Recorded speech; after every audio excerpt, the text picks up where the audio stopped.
આજનો આપણો ટોપિક છે વહન। હવે આપણે આમાં બે વસ્તુ ભણવાની છે। એક તો ભણવાનું છે માનવમાં વહન અને બીજું ભણવાનું છે વનસ્પતિમાં વહન।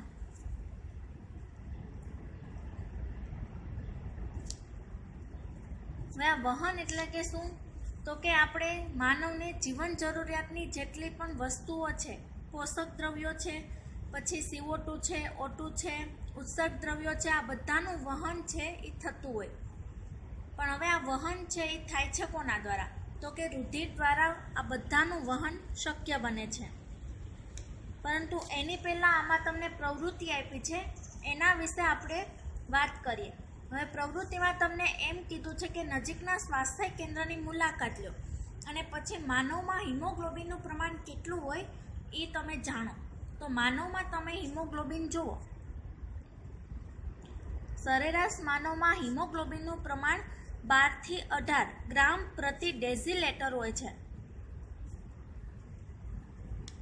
આ એનો એકમ છે, બરોબર। હવે ગ્રામ પ્રતિ ડેસીલીટર એકમ ના વાપરવો હોય તો એનો બીજો એકમ છે ગ્રામ પર્સન્ટાઇઝ, આ પણ તમે વાપરી શકો। હવે માનવમાં હિમોગ્લોબિનનું સરેરાશ પ્રમાણ આટલું હોય, 12 થી 18% જેટલું, 12 થી 18 ગ્રામ પ્રતિ ડેસીલીટર અથવા તો ગ્રામ પર્સન્ટાઇઝ જેટલું, બરોબર। શું તે બાળકો અને વૃદ્ધો માટે પણ સમાન હશે? હિમોગ્લોબિનનું પ્રમાણ બાળકો અને વૃદ્ધો માટે પણ સમાન હોય? તો કે ના હોય। બાળકોમાં હિમોગ્લોબિનનું પ્રમાણ ઓછું હશે અને વૃદ્ધોમાં હિમોગ્લોબિનનું પ્રમાણ વધુ હશે। બાળકોની સાપેક્ષમાં શું પુરુષ અને સ્ત્રીઓના હિમોગ્લોબિનના સ્તરમાં કોઈ તફાવત છે? તો કે હા, પુરુષનું હિમોગ્લોબિન છે એ વધુ હશે અને સ્ત્રીનું હિમોગ્લોબિન છે એ ઓછું હશે। હવે પુરુષનું હિમોગ્લોબિન છે 13 થી 18 ગ્રામ પ્રતિ ડેસીલીટર અને સ્ત્રીઓનું હિમોગ્લોબિન છે 12 થી 16 ગ્રામ પર્સન્ટાઇઝ। જો એવું કીધું છે કે પશુ ચિકિત્સક છે એની મુલાકાત લો અને એમાં પશુઓનું હિમોગ્લોબિન વિશે જાણો। તો કે ગાય અને ભેંસમાં હિમોગ્લોબિનનું પ્રમાણ કેટલું હોય? તો ગાયમાં તમે હિમોગ્લોબિનનું પ્રમાણ જુઓ તો એ હોય છે 10 થી 15 ગ્રામ પ્રતિ ડેસીલીટર અને ભેંસનું હિમોગ્લોબિનનું પ્રમાણ 12.5 થી 14.5 ગ્રામ પ્રતિ ડેસીલીટર। શું આ પ્રમાણ વાછરડાઓ, નર અને માદા પ્રાણીઓ માટે સમાન હશે? તો કે નહીં। હિમોગ્લોબિનનું પ્રમાણ ગાય, વાછરડા અને નર અને માદા એ બધાને માટે અલગ અલગ હશે। હવે આપણે આગળ ભણી ગયા પાચન તંત્ર અને શ્વસન તંત્ર। તો પાચન તંત્ર અને શ્વસન તંત્ર એ બંનેમાં જે વહન થતું હતું એ કોના દ્વારા થતું હતું? તો કે રુધિર દ્વારા। પાચન તંત્રમાં જે ખોરાક છે એ પાચિત ખોરાક અને એમાંથી જે પ્રોટીન કે ગમે તે પણ પોષક તત્વો મળતા હતા એનું વહન કોના દ્વારા થતું હતું? તો કે રુધિર દ્વારા। રુધિર દ્વારા જે શરીરના બધા જ કોષો સુધી પહોંચાડવામાં આવતું હતું। પછી શ્વસન તંત્ર, એમાં છેલ્લી રચના વાયુ કોષ્ઠો, એમાં જે ઓક્સિજનની આપ-લે થતી હતી એ પણ કોના દ્વારા થતી હતી? તો કે રુધિર દ્વારા। એટલે કે એની નાની નાની રચના આવેલી હોય જેને કહેવાય રુધિર કેશિકાઓ, બરોબર, રુધિર કેશિકાઓ, જેના દ્વારા ઓક્સિજનનું અને ઉપરાંત કે ઉત્સર્ગ દ્રવ્યો પાચન તંત્રમાં પણ પાચિત ખોરાક એ બધા જનું વહન છે એ થતું હોય છે। હવે રુધિર છે એ પ્રવાહી સંયોજક પેશી છે। આ તમે ધોરણ 9માં ભણી ગયા હશો કે પ્રવાહી સંયોજક પેશી છે એ રુધિર છે। આવું કેમ કીધું? રુધિર છે એ પ્રવાહી સંયોજક પેશી છે એવું કેમ કીધું? તો કે રુધિર છે એ બે ઘટકોનું બનેલું છે। એક તો છે રુધિર રસ અને બીજું છે રુધિર કોષો। હવે આ રુધિર રસ છે જેનું બીજું નામ છે પ્લાઝમા, આને તમે પ્લાઝમા પણ કહી શકો। અને રુધિર કોષો, એમાં તો અલગ અલગ કોષોનો સમાવેશ થાય છે।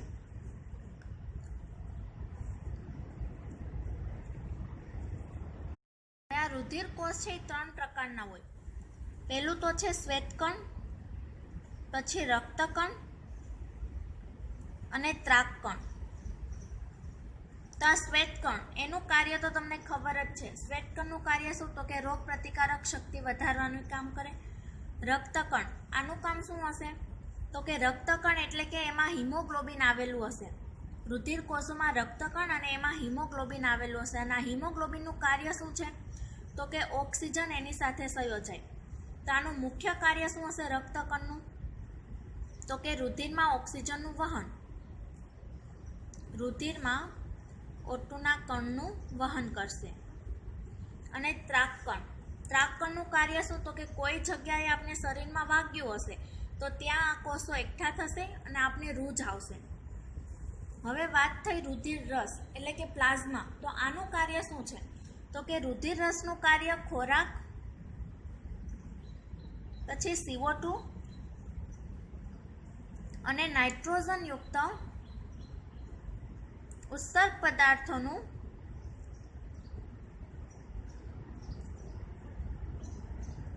દ્રાવ્ય સ્વરૂપે વહન કરવું.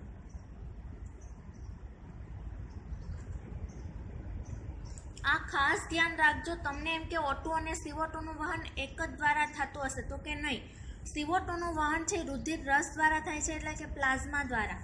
અને જ્યારે ઓક્સિજનનું વહન તો કે રુધિર કોષોમાં આવેલા રક્તકણ દ્વારા એનું વહન થાય છે. હવે આમાં આપણે એક રચના જોશું હૃદય. હવે વાત કરશું હૃદયની. હૃદયનું કાર્ય શું છે? તો કે પંપની જેમ કાર્ય કરે છે. એટલે હૃદય છે આપણા શરીરનો એક પંપ છે. હૃદયનું કદ છે એ કેટલું છે? તો કે હૃદય છે એ મુઠ્ઠી જેટલા કદનું એક સ્નાયુઅલ અંગ છે.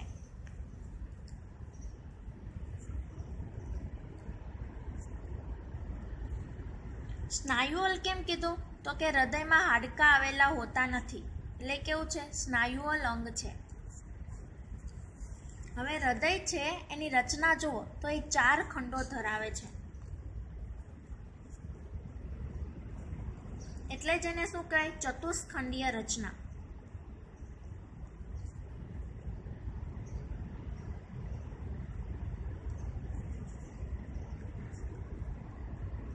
એમાં 4 ખંડો ધરાવે. એમાં આગળના 2 હશે કર્ણકો અને 2 ક્ષેપકો. હવે હૃદયની આ ચતુષ્ખંડી રચના છે એનું કાર્ય શું છે? તો કે એ O2 યુક્ત અને O2 વિહીન એટલે કે CO2 યુક્ત રુધિરને ભેગું થતાં અટકાવે છે. હવે આ હૃદય છે, હૃદયમાં રુધિર છે એ 2 વાર આવે છે.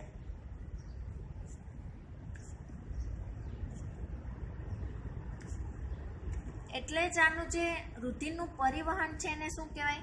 તો કે બેવડું પરિવહન પણ કહેવાય. હૃદયમાં જે રુધિરનું પરિવહન થાય છે એને બેવડું પરિવહન પણ કહેવાય. કેવી રીતે હૃદયમાં 2 વાર રુધિર આવે છે? તો કે સૌપ્રથમ તો શરીરના વિવિધ ભાગોમાંથી CO2 યુક્ત રુધિરને એ લઈ આવશે. શરીરના વિવિધ ભાગોમાંથી CO2 યુક્ત રુધિર છે એ ક્યાં આવશે? તો કે હૃદયમાં. પછી હૃદયમાં CO2 યુક્ત રુધિર આવ્યું એટલે હવે આના શુદ્ધિકરણની જરૂર છે. એટલે એ ક્યાં જશે? તો કે ફેફસામાં જશે. શુદ્ધિકરણને માટે હૃદયમાંથી રુધિર ક્યાં જશે? તો કે ફેફસામાં. હવે ફેફસામાં એનું શુદ્ધિકરણ થઈ ગયું પછી એને ફરી ક્યાં લઈ આવવામાં આવે છે? તો કે હૃદયમાં. હવે હૃદયમાં રુધિર આવી ગયું પછી હવે આ રુધિર જે આવ્યું એ કેવું હશે? તો કે ઓક્સિજન યુક્ત. કારણ કે અહીં ફેફસામાં એને ઓક્સિજન મળી ગયો અને CO2 દૂર થઈ ગયો. એટલે હવે જે હૃદયમાં રુધિર આવ્યું એ કેવું છે? તો કે શુદ્ધ. એટલે હવે આ O2 યુક્ત રુધિર શરીરના વિવિધ ભાગો સુધી પહોંચશે.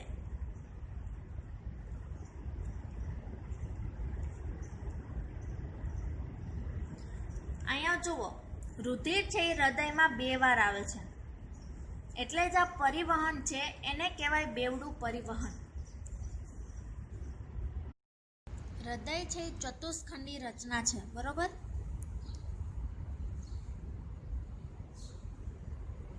જેમાં 2 ક્ષેપકો આવેલા છે અને 2 કર્ણકો આવેલા છે. તો પહેલા હું આ દોરીશ ક્ષેપકો. હવે આપણો જમણો હાથ જે બાજુ હોય એને ઈ ખંડ છે ડાબો, બરોબર? એટલે આ છે ડાબું ક્ષેપક. આપણો જમણો હાથ છે એને ડાબી બાજુ દર્શાવવાનું એટલે તમને ભૂલ નહીં થાય. અને આ છે એ જમણું ક્ષેપક.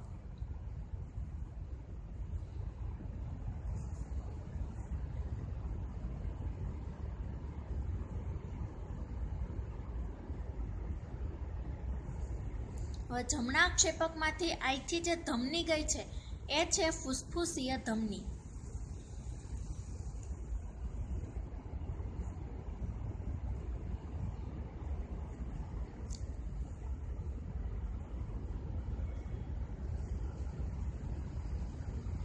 આ જે દર્શાવું છું એ છે કર્ણક. આ છે ડાબું કર્ણક.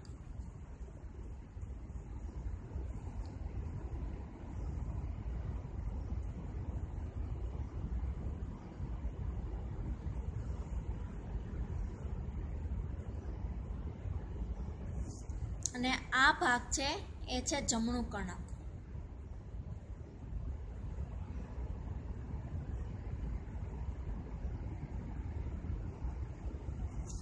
બરોબર? 4 ખંડો દર્શાવી ગયા, ક્ષેપક અને બીજા છે કર્ણક. હવે ક્ષેપકની દિવાલ છે હંમેશા કેવી હશે? તો કે જાડી હશે. પછી જમણું ક્ષેપક હોય કે ડાબું ક્ષેપક હોય, ક્ષેપકની દિવાલ હંમેશા જાડી હશે.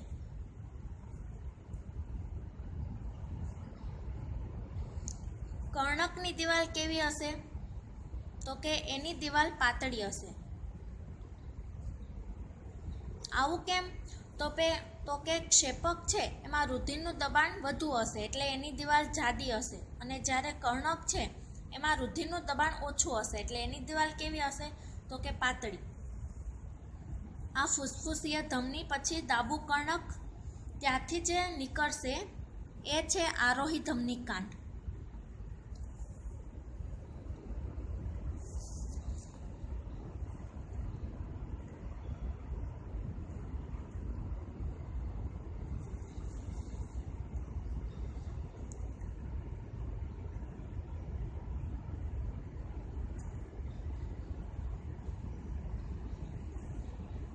અને અહીંથી જે આ નીકળ્યું જમણા કર્ણકમાંથી જે શિરા નીકળશે એ છે અગ્ર મહાશિરા.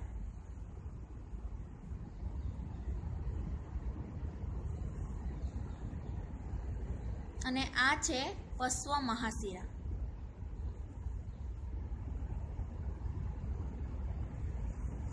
હવે અહીંયા તમને આકૃતિમાં નથી બતાવેલું પણ જે રીતે આરોહી ધમની કાંડ છે એ રીતે અહીંયા આપેલું છે પશ્વ ધમની કાંડ.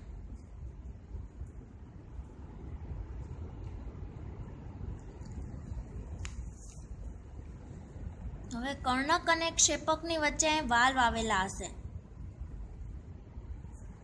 તો જમણું ક્ષેપક અને જમણું કર્ણક એની વચ્ચે વાલ હશે અને ડાબું કર્ણક અને ડાબું ક્ષેપક એની વચ્ચે પણ વાલ આવેલું હશે. હવે અહીંયા જે જમણું ક્ષેપક અને કર્ણક વચ્ચે જે વાલ્વ હશે એ હશે ત્રિદલ વાલ્વ. અને ડાબું કર્ણક અને ડાબું ક્ષેપકની વચ્ચે જે વાલ્વ આવેલો હશે એ હશે દ્વિદલ વાલ્વ. તો સૌ પ્રથમ જોશું જમણો ખંડ. જમણો ખંડ એટલે કયો? તો કે આ બાજુનો જમણું કર્ણક અને જમણું ક્ષેપક. તો જમણા ખંડોમાં કઈ પ્રોસેસ થાય છે અને બીજું કે ડાબા ખંડોમાં કઈ પ્રોસેસ થાય છે. હવે આ બંને પ્રક્રિયા છે એક સાથે જ થતી હોય છે. હવે જમણા ખંડમાં તમે જુઓ તો સૌ પ્રથમ તો અગ્ર મહાશિરા દ્વારા શરીરના ઉપરના જેટલા પણ હૃદયથી ઉપરના જેટલા અંગો છે ત્યાંથી અગ્ર મહાશિરા ઓક્સિજન વિહીન રુધિર છે એને ક્યાં લઈ આવશે? તો કે જમણા કર્ણકમાં. બરોબર? એ જ રીતે પશ્વ મહાશિરા છે. પશ્વ મહાશિરા છે એ શું કરશે? હૃદયથી નીચેના જેટલા પણ અંગો છે ત્યાંથી ઓક્સિજન વિહીન રુધિર છે એને લઈ આવશે જમણા કર્ણકમાં. હવે જમણા કર્ણક અને ક્ષેપક વચ્ચે દ્વિદલ વાલ્વ આવેલો છે, તો આ વાલ્વ છે એ ખુલશે અને ઓક્સિજન વિહીન રુધિર છે એ આવશે જમણા ક્ષેપકમાં. અહીંયા જે વાલ્વ આવેલો છે એનું કામ શું હશે, તો કે એ પાછું ક્ષેપકમાંથી રુધિરને કર્ણકમાં જવા દેશે નહીં. બરોબર. તો જમણા ખંડોમાં શું પહેલાં તો થાય છે એ લખી લઈએ. અગ્ર મહાશિરા અને પશ્વ મહાશિરા.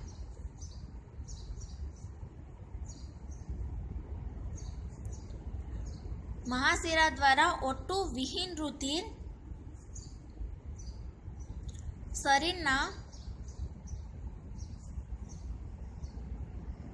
વિવિધ ભાગોમાંથી ક્યાં આવશે, તો કે જમણા કર્ણકમાં. જમણા કર્ણકમાં લાવવામાં આવશે. પણ જમણા કર્ણક અને ક્ષેપકની વચ્ચે એક વાલ્વ આવેલો છે. કયો વાલ્વ છે? ત્રિદલ વાલ્વ. બરોબર. આ વાલ્વ છે એ ખુલશે અને ઓક્સિજન વિહીન રુધિર છે એ ક્યાં આવશે, તો કે કર્ણકમાંથી ક્ષેપકમાં.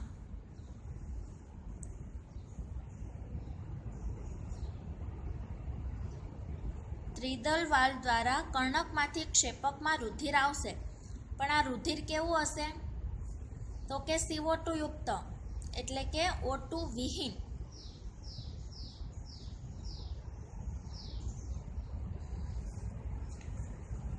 હવે અહીંયા ક્ષેપક સુધી O2 વિહીન રુધિર છે એ આવી ગયું, એટલે કે CO2 યુક્ત રુધિર. હવે શું થશે, તો કે અહીંયા ફુસ્ફુસીય ધમની દ્વારા, ધ્યાન રાખજો, તમે આગળ જોયું હશે કે ધમની છે એનું કામ શું હશે, તો કે ઓક્સિજન યુક્ત રુધિર છે એ જેમાં પસાર થતું હોય, અને શિરા છે તો એમાં તો કે ઓક્સિજન વિહીન. પણ અહીંયા ફુસ્ફુસીય ધમનીનું કામ ઉલટું છે સામાન્ય ધમની કરતાં. ફુસ્ફુસીય ધમની છે એ ઓક્સિજન વિહીન રુધિરને જમણા ક્ષેપકમાંથી ફેફસા સુધી લઈ જશે. બરોબર. એટલે અહીંથી જે આ ફુસ્ફુસીય ધમની નીકળશે એ ક્ષેપકમાંથી ઓક્સિજન વિહીન રુધિર છે ને ફેફસા સુધી લઈ જવાનું કાર્ય કરશે. જમણા ક્ષેપકમાંથી O2 વિહીન રુધિર ફુસ્ફુસીય ધમની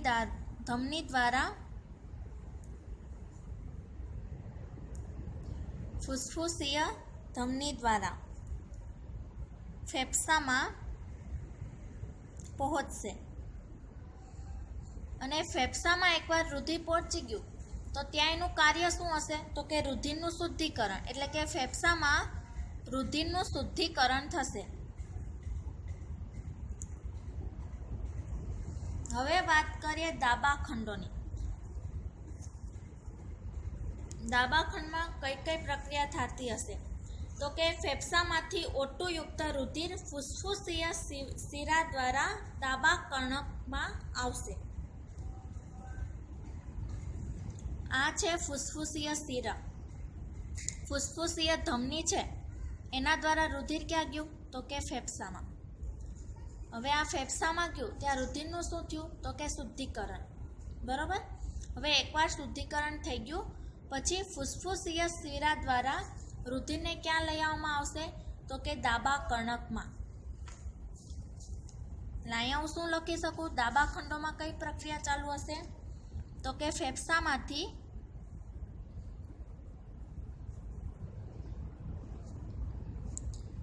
O2 યુક્ત રુધિર ફુસ્ફુસીય શિરા દ્વારા ડાબું કર્ણક મેળવશે. ડાબા કર્ણકમાં રુધિર આવશે એટલે એ શિથિલ બનશે. પણ અહીંયા ડાબા કર્ણક અને ક્ષેપક વચ્ચે પણ એક વાલ્વ આવેલો છે, અને વાલ્વ કયો આવેલો છે, તો કે દ્વિદલ વાલ્વ. તો દ્વિદલ વાલ્વ ખુલશે અને ડાબા કર્ણકમાંનું રુધિર છે એ ક્યાં આવશે, તો કે જમણા ક્ષેપકમાં.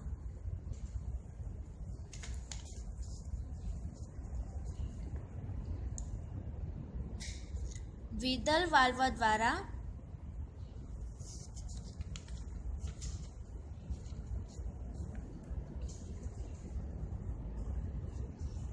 ડાબા કર્ણકમાંનું રુધિર ડાબા ક્ષેપકમાં આવશે.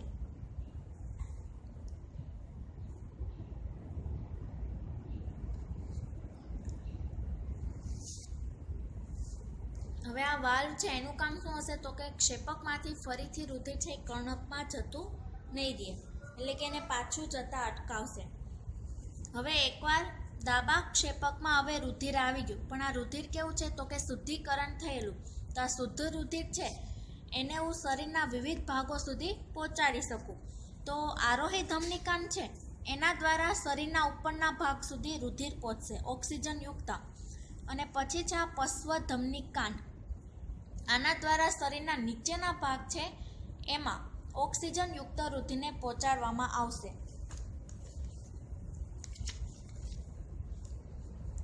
O2 યુક્ત રુધિરને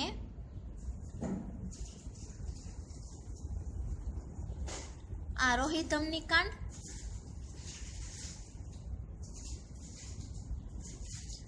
અને પશ્વ ધમનિકાંડ દ્વારા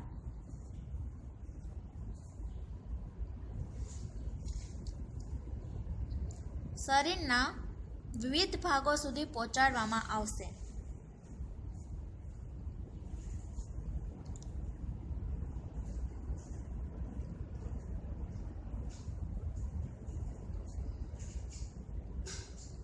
આ થઈ આપણા હૃદયની રચના. સૌ પ્રથમ તો કે હૃદય છે ચતુષ્ખંડીય રચના છે, જે 4 ખંડો ધરાવે છે. એમાં કોનો સમાવેશ થશે? 2 કર્ણકો અને 2 ક્ષેપકો. એમાં જે ડાબા બાજુના જે ખંડો છે એ કેવું રુધિર ધરાવશે તો કે O2 યુક્ત, અને જે જમણી બાજુના ખંડો છે એ કેવું ધરાવશે રુધિર તો કે O2 વિહીન. પછી વાત કરીએ જમણા ખંડની, તો કે અગ્ર મહાશિરા અને પશ્વ મહાશિરા દ્વારા શરીરનું ઓક્સિજન વિહીન એટલે કે CO2 યુક્ત રુધિર છે એ ક્યાં આવશે? જમણા કર્ણકમાં. જમણા કર્ણક અને ક્ષેપકની વચ્ચે એક વાલ્વ આવેલો છે, એ છે ત્રિદલ વાલ્વ. ત્રિદલ વાલ્વ છે એ ખુલશે, જેને પરિણામે જમણા ક્ષેપકમાં રુધિર આવશે. અને આ જમણા ક્ષેપક છે એમાંથી જે ઓક્સિજન વિહીન રુધિર છે એટલે કે CO2 યુક્ત રુધિર એ ફુસ્ફુસીય ધમની દ્વારા ક્યાં જશે તો કે ફેફસામાં, અને ફેફસામાં જશે ત્યાં તેનું શુદ્ધિકરણ થશે.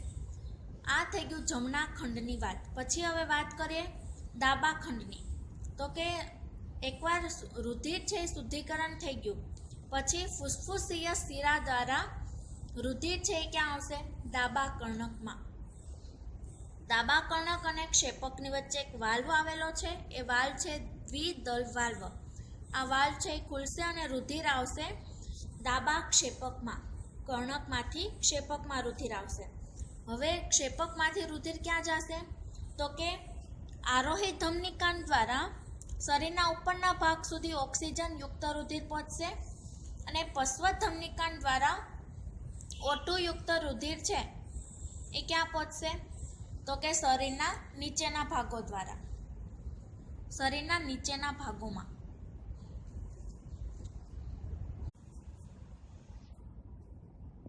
આ રીતે હૃદયનું સંકોચન અને વિસ્તરણ થતું રહે છે. જેવું ડાબા કર્ણક છે એનું સંકોચન થાય એટલે રુધિર છે એ ડાબા ક્ષેપકમાં આવશે અને ડાબા ક્ષેપકનું વિસ્તરણ થશે.